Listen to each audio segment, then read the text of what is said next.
Welcome back, homies, to the No Badge series. And this time, I need another reason for I can't use badges. So I guess I just misclicked 84,000 million trillion gazillion times. And now I have only 3 badge points. And also I'm too lazy to actually equip any badges.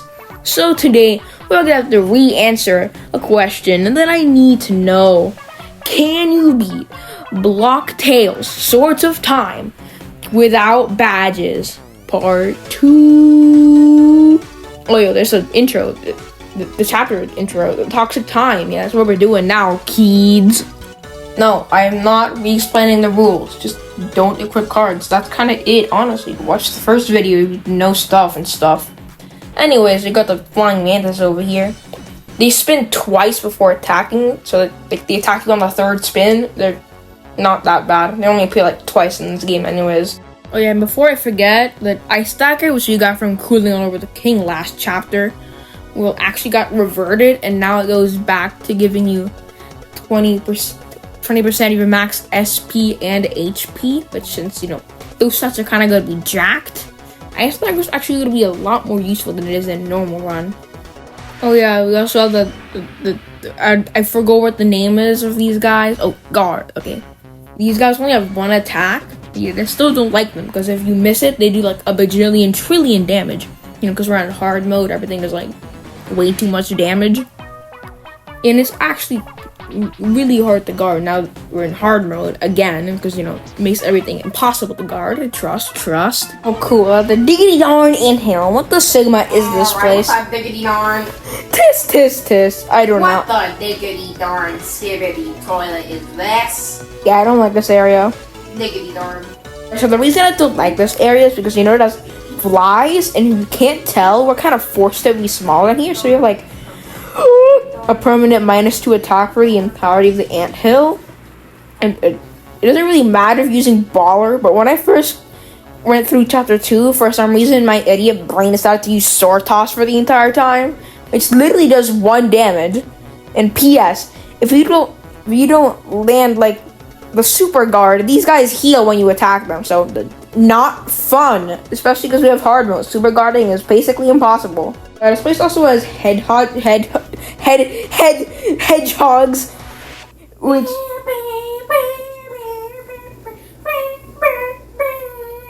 which have really awkward timings, so they're not fun. Thankfully, we only show like once in the entire anthill, so that's pretty convenient, I guess.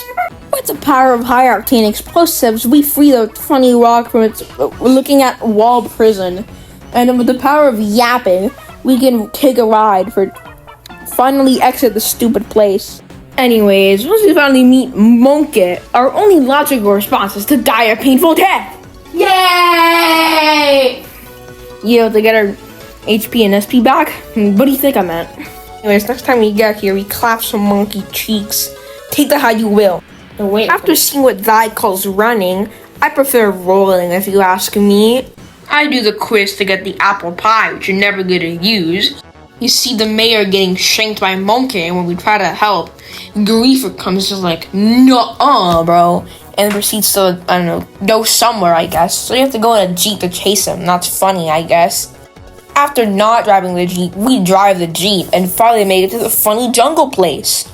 Now they're in the funny jungle place, TM, we see 2 new enemies, the Poison Spearman, which isn't that bad, used to get good at their guarding, and then we have the Toxic Dartman, which I think should krill their shelves now, because these guys are super annoying. They don't let you attack twice in your turn before attacking, and also their attack is incredibly hard to super guard, and it poisons you if you don't hit it, so screw these guys. It's complete RNG whether it's had to charge up or use one of their 2 attacks. Oh, and by the way, make sure you grab these coconuts. They're important.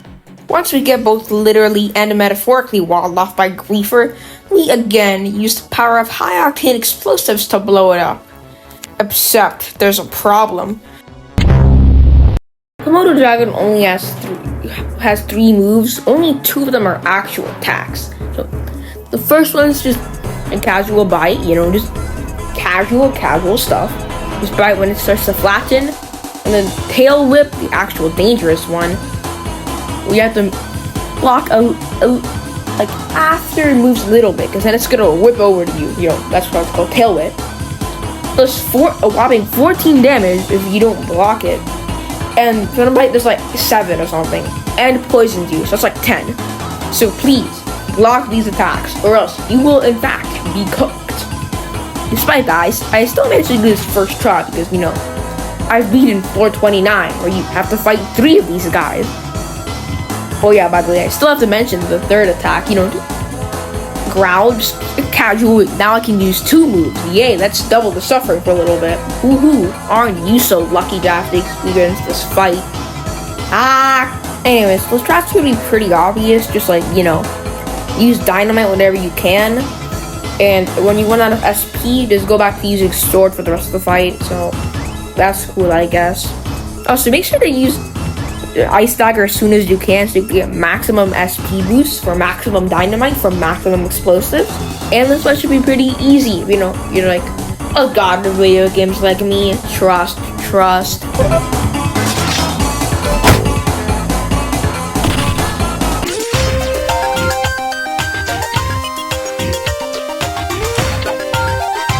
After using our infinite charisma stat, we get access to the Komodo Dragon's cave, where we get rocket boots to fly across the river onto the next section.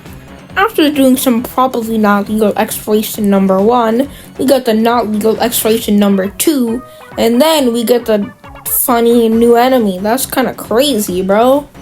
To my knowledge, there are only 2 enemies the entire game with the fire. One of them is Tree Golem, who will take 2 damage for fire each turn instead of normal 1. So 1 rocket boot is enough to kill a Tree Golem eventually. After doing what Zai would call a tech smashing, we managed to very quickly move on to the next fight of the chapter. Next big fight, Griefer. So the strat for Griefer is going to be just to use rocket boots whenever he's not on fire, because technically it's more SP efficient, as there's 2 initial damage and then 3 turns of fire for 5 total damage. That's the same amount 1 use of dynamite does, and it costs 2 less SP. So just use rocket boots when he's not on fire, and use dynamite in between, and this fight should not be that much of a threat. Just ignore the off-screen time I died and he was literally 1 hit away from death. That didn't happen at all. I should probably mention, like, I think the 2 deadliest moves he has at this point. All of the slam moves, which is truckloads of damage, you don't block it, and crowbar smash, like the 2-hit move, it has really awkward timing and inflicts slow if you don't block it, which basically means your second turn might as well not exist anymore. So yeah, block those attacks.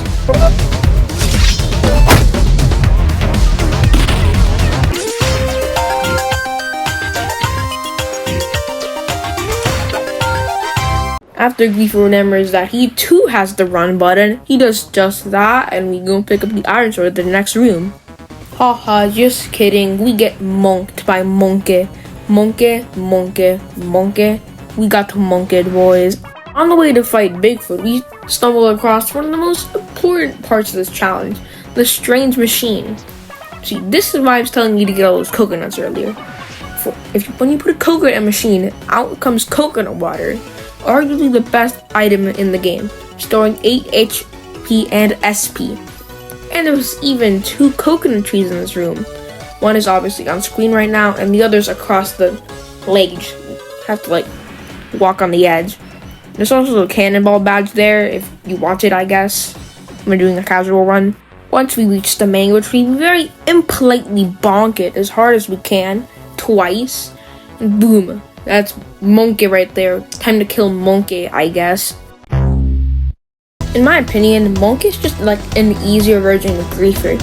He has 5 less health, no defense, which also means that rocket boots now deal 6 total damage over time, because now it does 3 initial damage if you hit the action command like I didn't. And the only status ailment he can inflict is poison with Vine Swing. Actually, it's like minimized with his other 2 moves, but still, he's pretty much just an easier version. So Squash blocks, it's just a double hit. You should get the rhythm pretty easily. Spin Slam, no please. Vine Swing, even lower please. Inflicting, as I said, inflicts poison if you don't guard it. It also attacks like 4 times, so that's like 4 turns of poison you have to deal with if you don't do anything. So you're kind of cooked again.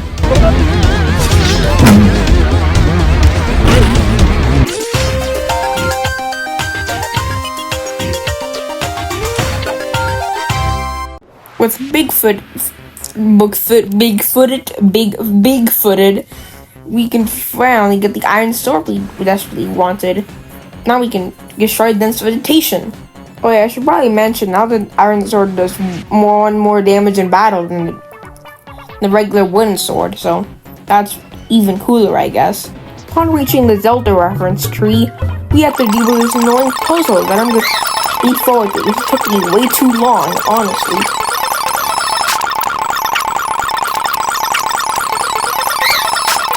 We're going through unnamed exploration footage number 3. Come across the third and final use of minimize in this chapter. So that's pretty cool, I guess.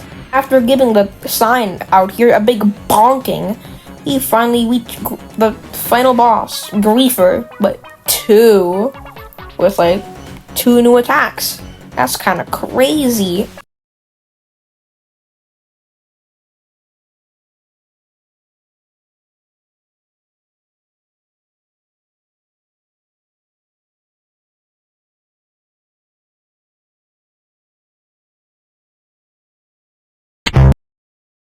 Griefer 2 has, as I said, 2 new moves: Venom Spin and Venom Slice. Venom Spin, I smash, honestly. I don't know what's going on during that attack. Venom Slash, if you don't block it, your kept discount cooked, so it does like 14 damage, I think, if not more. So please block that. Sorry about that. There must be something else different about Griefer 2, because this one took me like 3 times as long as Griefer 1, other than the 10 HP increase, of course. Still, how did it take that much longer? In fact, this attempt that I'm showing right now got ended because I got unlucky with a dizzy orange, so I couldn't use my item to save myself. Yo, this is the attempt that actually did it. Wow, this attempt is so cool, am I right? Anyways, it was like a dynamite in chapter 1. I never really used rocket boots. Not a single time during my original run in chapter 2. I don't think I used it even once in my first hard mode run.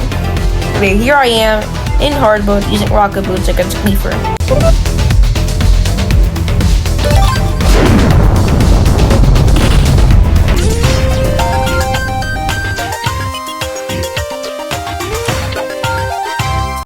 Since that was just phase 1, yes, there is 2 phases.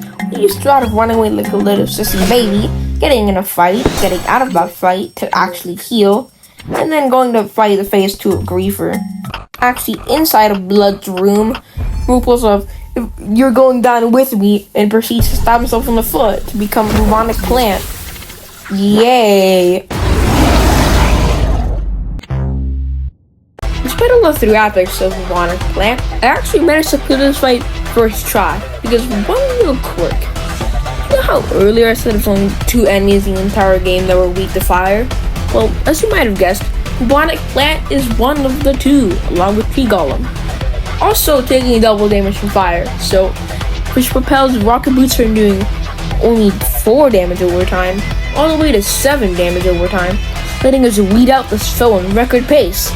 And no, I'm not sorry about the pun.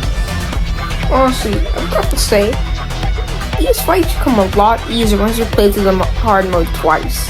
I mean, these took me like infinitely longer to do my first run through hard mode.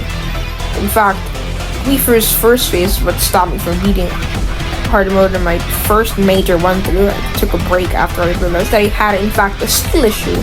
But now with the power of skill, this fight isn't actually that bad.